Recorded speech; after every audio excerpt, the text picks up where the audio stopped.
नमः शिवाय। हर हर महादेव। आप सभी श्रोतागणों का आपके YouTube चैनल जीवन अमृत पर हार्दिक अभिनंदन है। आप सभी श्रोताओं को श्रावण मास के दूसरे सोमवार और कामिका एकादशी की ढेर सारी शुभकामनाएं। भगवान भोलेनाथ और माता पार्वती अपनी असीम कृपा दृष्टि हम सभी भक्तों पर बनाए रखे। इसी मंगल कामना के साथ आज की वीडियो का आरंभ करती हूँ। आप सभी से अनुरोध है कि कथा का श्रवण संपूर्ण करें और दिल से कमेंट बॉक्स में हर हर महादेव लिखकर एक सकारात्मक ऊर्जा का आदान प्रदान अवश्य करें। साथ ही ओम नमो भगवते वासुदेवाय भी लिखें, क्योंकि आज कामिका एकादशी भी है और यह भगवान शिव को समर्पित महीना है और इसमें विशेष रूप से सोमवार का व्रत एवं शिव पूजा का विशेष महत्व होता है। भक्त इस पूरे माह जल, बेलपत्र, धतुरा आदि से शिवलिंग का अभिषेक करते हैं। इस माह में शिव जी की पूजा करने से सभी कष्ट दूर हो जाते हैं।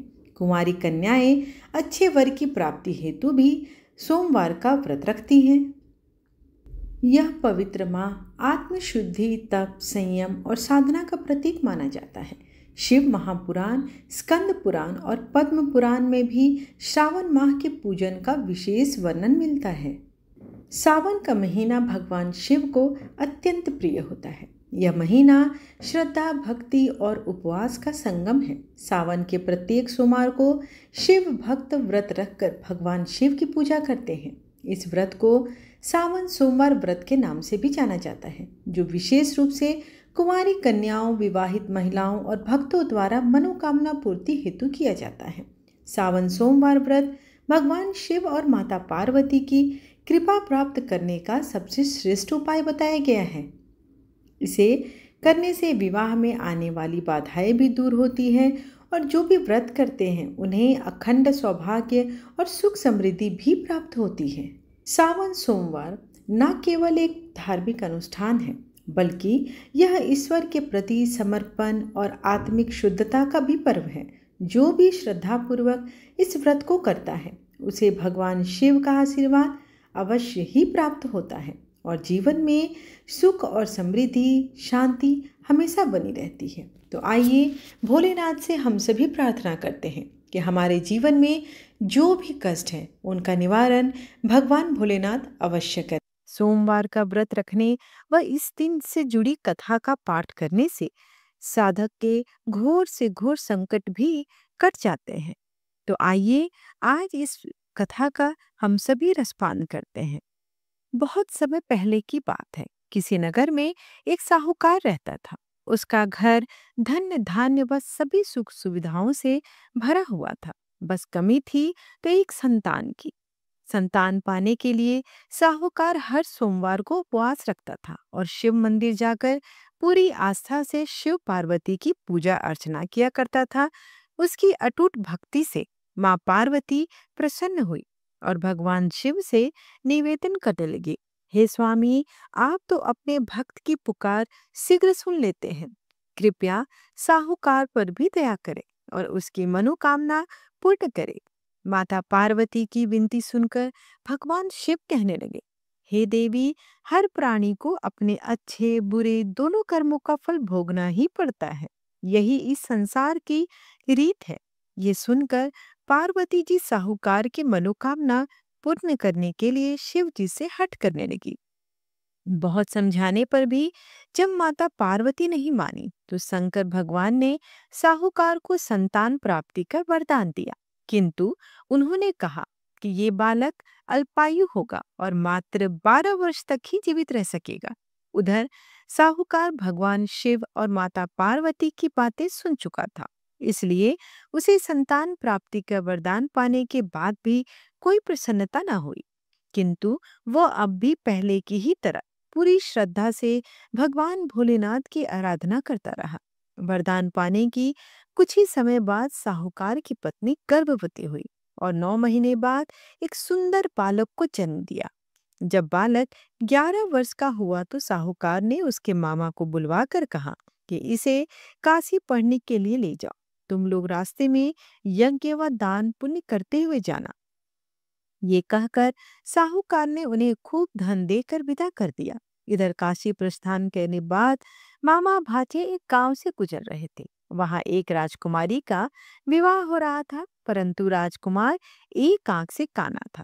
तभी वर के पिता ने साहूकार के बेटे को देखा और उसके मामा से कहा कि तुम अपना भांजा कुछ समय के लिए हमें दे दो, विवाह संपन्न हो जाए उसके बाद ले जाना। राजकुमार के पिता ने दोनों को खूब धन दिया और इस प्रकार साहूकार के बेटे के साथ राजकुमारी का विवाह संपन्न हो गया।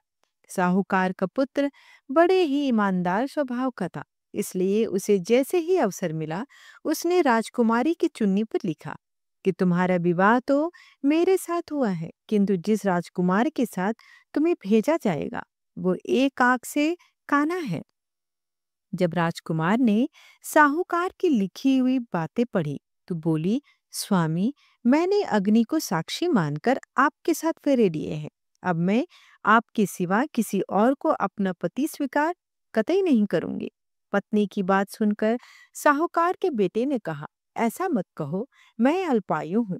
कुछ ही दिन में 12 वर्ष की आयु होते ही मेरी मृत्यु निश्चित है। लेकिन पत्नी ने कहा, जो भी मेरे भाग्य में लिखा होगा वो मुझे स्वीकार है। राजकुमारी ने ये बात अपने माता पिता को बताई। इस पर राजा बहुत क्रोधित हुए और उन्होंने अपनी पुत्री को उस राजकुमार के साथ विदा किए बिना ही बारात वापस लौटा दी। उधर साहूकार का बेटा और उसके मामा काशी पहुंचे। वहां जाकर दोनों ने कई यज्ञ अनुष्ठान किए और साहूकार के बेटे ने विद्या ग्रहण करना शुरू किया। जिस दिन बालक 12 वर्ष का हुआ उस दिन भी मामा भांजे दोनों यज्ञ करने जा रहे थे, किंतु अचानक साहूकार के बेटे की तबीयत बिगड़ने लगी। उसने अपने मामा से कहा, मामा, मेरी तबीयत कुछ ठीक नहीं लग रही। ये सुनकर मामा ने उसे अंदर जाकर आराम करने को कहा। बालक अंदर जाकर आराम करने लगा, किंतु आज ही के दिन उसकी मृत्यु निश्चित थी। अतः कुछ ही समय में उसके प्राण निकल गए। भांजे की मृत्यु होने पर मामा विलाप करने लगा। संयोगवश उसी समय भोलेनाथ व माता पार्वती जी उसी रास्ते से जा रहे थे। माता पार्वती ने शिव जी से कहा, हे स्वामी, ये करुण स्वर किस ओर से आ रहा है? मुझसे ये सहन नहीं हो रहा। कृपया आप इस व्यक्ति के कष्टों का निवारण करें। माता पार्वती की विनती सुनकर जब भगवान शिव मृत बालक के पास पहुंचे तो देखा कि ये तो उसी साहूकार का पुत्र है जिसका जन्म मेरे वरदान स्वरूप हुआ था।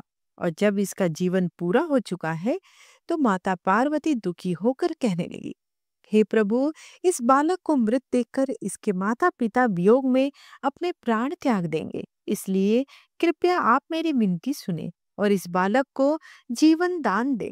पार्वती जी के निवेदन पर भोलेनाथ ने उस बालक को जीवन दान का वरदान दिया। शंकर जी के आशीर्वाद स्वरूप बालक फिर से जीवित हो गया।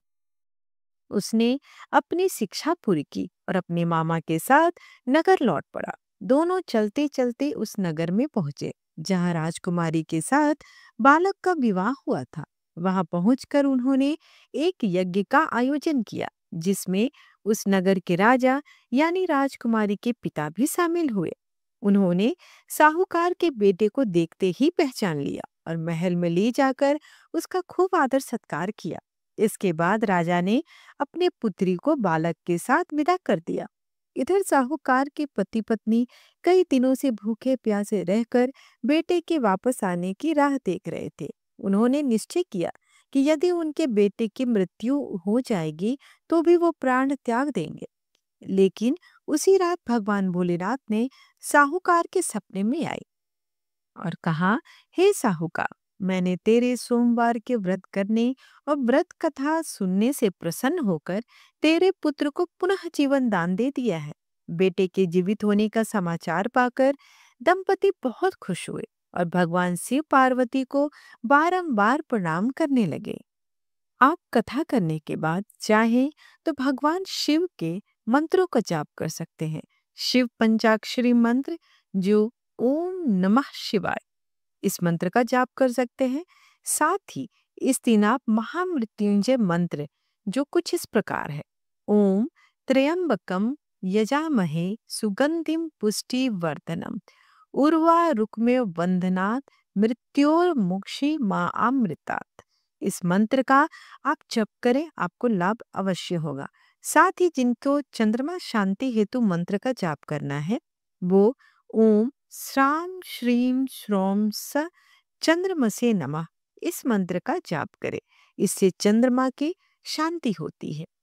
जो भी श्रद्धालु सोमवार का व्रत सच्चे मन से करता है और भगवान शिव की उपासना करता है, उसे मनचाहा फल प्राप्त होता है। इस व्रत को करने से समस्त पाप नष्ट हो जाते हैं और भक्त को जीवन में सुख शांति धन और सौभाग्य की प्राप्ति होती है।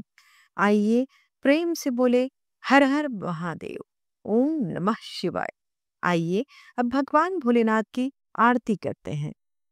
जय शिव ओंकारा, ओम जय शिव ओंकारा, ब्रह्मा विष्णु सदा शिव अर्धांगी धारा। ओम जय शिव ओंकारा, एकानन चतुरानन पंचानन राजे, हंसासन गरुड़ासन वृषवाहन साजे। ओम जय शिव ओंकारा, दो भुजे चार चतुर भुजे, दस भुजे अति सोहे, त्रिगुण रूप निरखते, त्रिभुवन जन मोहे। ओम जय शिव ओंकारा, अक्षमाल बनमाला मुंडमाला धारी, चिंदन मृग मद सोहे, भाले शशिधारी। ओम जय शिव ओंकारा, श्वेतांबर पीतांबर बाघंबर अंगे, सनकादिक गरुड़ादिक भूतादिक संगे। ओम जय शिव ओंकारा, करके मध्य कमंडलु, चक्र त्रिशूल धारी, सुखकारी दुखकारी, जग पालनकारी। ओम जय शिव ओंकारा, ब्रह्मा विष्णु सदा शिव, जानत अविवेका, प्रणवाक्षर में शोभित, ये तीनों एका। ओम जय शिव ओंकारा, काशी में विश्वनाथ विराजते, नंदी ब्रह्मचारी, नित उठी भोग लगावत, महिमा अति भारी। ओम जय शिव ओंकारा, त्रिगुण शिव जी की आरती, जो कोई नर गावे, कहत शिवानंद स्वामी, मन वांछित फल पावे। ओम जय शिव ओंकारा, कर्पूर गौरम करुणावतारम, संसार सारम भुजगेंद्रहारम, सदा वसंतम हृदयारविंदे, भवं भवानी सहितं नमामि। त्वमेव माता च पिता त्वमेव एव बन्धु च सखा त्वमेव त्वमेव विद्या द्रविणं त्वमेव त्वमेव सर्वं मम देव देव। आरतीम समर्पयामि शिव शंभू। नमो नमः। आशा करती हूँ कि आपको आज की कथा और आज की वीडियो पसंद आई हो। वीडियो पसंद आए तो एक लाइक अवश्य करें और सब्सक्राइब जरूर करें ताकि मेरे आने वाली वीडियोस के नोटिफिकेशंस आप तक समय पर पहुंच सके। धन्यवाद।